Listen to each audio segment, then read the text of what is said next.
नमस्कार दोस्तों, मैं आरएस कंपटीशन क्लासेस से पिछले वीडियो में मैंने संविधान की 12 अनुसूचियों के बारे में बताया था। आज हम संविधान के भागों के बारे में विस्तार से चर्चा करेंगे। आप सबको पता है कि 26 जनवरी 1950 को हमारा संविधान लागू हुआ। उस समय संविधान में 395 अनुच्छेद, 8 अनुसूचियां एवं 22 भाग वर्णित थे। वर्तमान में 395 से अनुच्छेद बढ़कर करीब 465 हो गए। तो 465 अनुच्छेद, 12 अनुसूचियां एवं 25 भाग संविधान में वर्णित हैं। अब इन 25 भागों के बारे में हम विस्तार से चर्चा करेंगे, जो कि हम सबको जानना बेहद आवश्यक है। भाग 1, संविधान के भाग।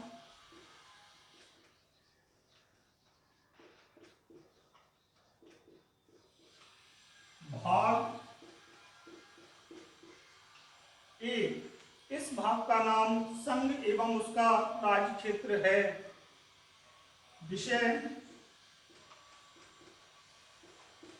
संघ एवं उसका राज्य क्षेत्र। इस भाग में अनुच्छेद 1 से 4 को शामिल किया गया है, अर्थात इस भाग के अंतर्गत अनुच्छेद 1 से 4 आता है। तो इस भाग का वर्णन अनुच्छेद 1 से 4 तक किया गया है। अब हम बात करते हैं अनुच्छेद किसे कहते हैं। संविधान के नियम को अनुच्छेद कहा जाता है। अब हम बात करेंगे अनुच्छेद 1 की।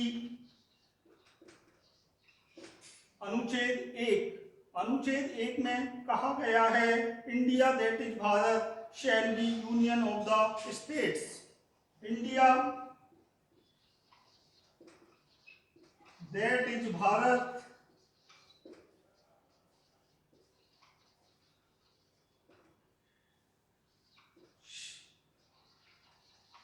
shall be union of the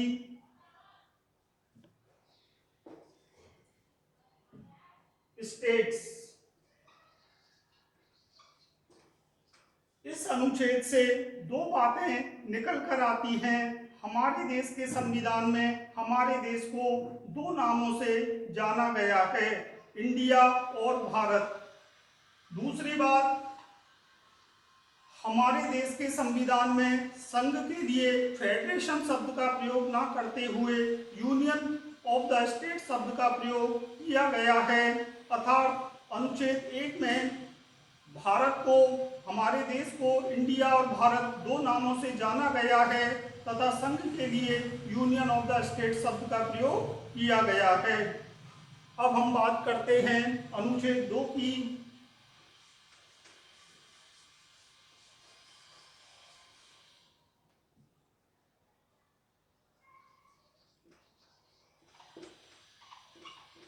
अनुच्छेद 2 में नए राज्यों के निर्माण या गठन से संबंधित बात कही गई है, अर्थात नए राज्यों का निर्माण या गठन अनुच्छेद 2 के द्वारा किया जाता है।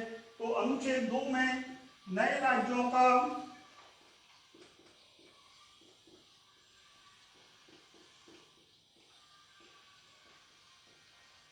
निर्माण या गठन। यहाँ पर याद रखने योग्य बात यह है कि यदि कोई विदेशी भूभाग भारत में शामिल होना चाहे तो वह अनुच्छेद 2 के द्वारा भारतीय संघ में शामिल किया जाएगा। तो अनुच्छेद 2 में एक बात और निकल के आई, अर्जित क्षेत्र।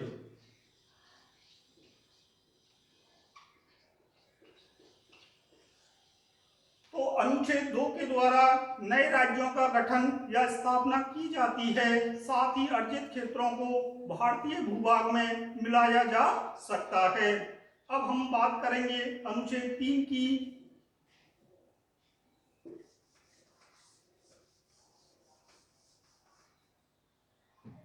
अनुच्छेद 3 में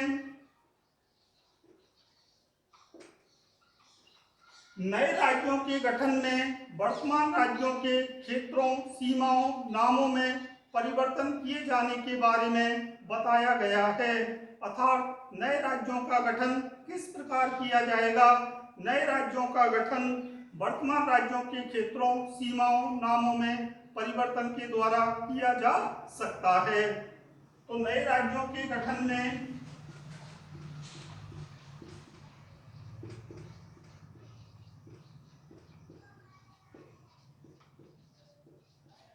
नए राज्यों के गठन में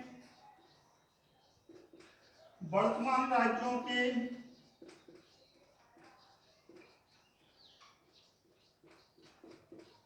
क्षेत्रों,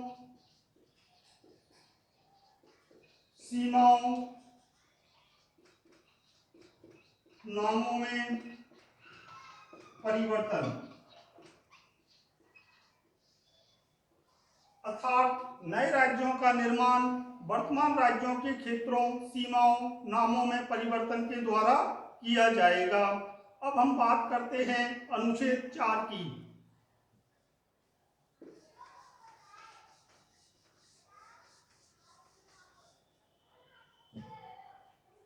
अनुच्छेद 4। अनुच्छेद 4 में अनुच्छेद 2 और 3 को प्रभावी करने वाली विधियों के बारे में बताया गया है। अर्थात ऐसा कोई भी विधेयक जो नए राज्यों के निर्माण या गठन से संबंधित है, वह विधेयक राष्ट्रपति की पूर्व अनुमति से ही संसद में लाया जाएगा तथा संसद द्वारा ऐसे विधेयक को साधारण बहुमत से पारित किया जाना अनिवार्य है।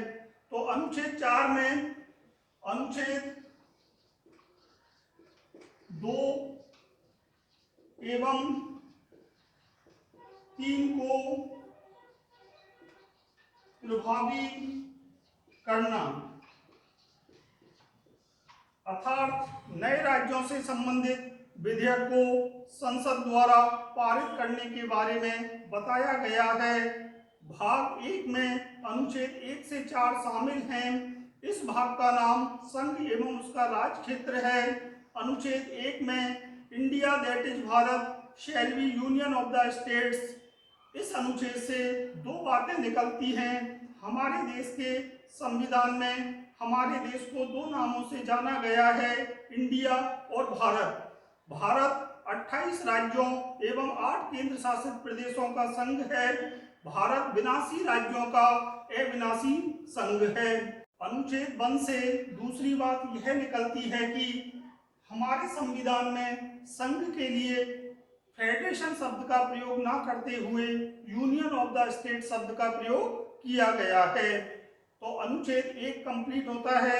अनुच्छेद 2 में नए राज्यों के निर्माण या गठन के बारे में बताया गया है। तो अनुच्छेद 2 में नए राज्यों का गठन या निर्माण, इस अनुच्छेद के द्वारा विदेशी क्षेत्र जो भारत में सम्मिलित होना चाहे उसे भी अनुच्छेद 2 के तहत भारतीय संघ में शामिल किया जा सकता है।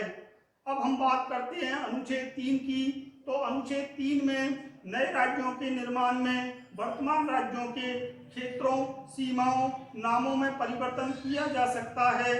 आप सबको विदित है, आज़ादी के समय भारत में 11 प्रांत थे, जबकि वर्तमान में प्रांतों की संख्या बढ़कर 11 से 28 हो गई तथा केंद्र शासित प्रदेशों की संख्या वर्तमान में 8 है। तो अनुच्छेद 3 नए राज्यों के निर्माण में वर्तमान राज्यों के क्षेत्रों, सीमाओं, नामों में परिवर्तन किया जा सकता है। अब हम बात करते हैं अनुच्छेद 4 की। तो अनुच्छेद 4 में नए राज्यों के निर्माण की विधायी प्रक्रिया के बारे में बताया गया है। ऐसा कोई भी विधेयक जो नए राज्यों के निर्माण से संबंधित है, राष्ट्रपति की पूर्व अनुमति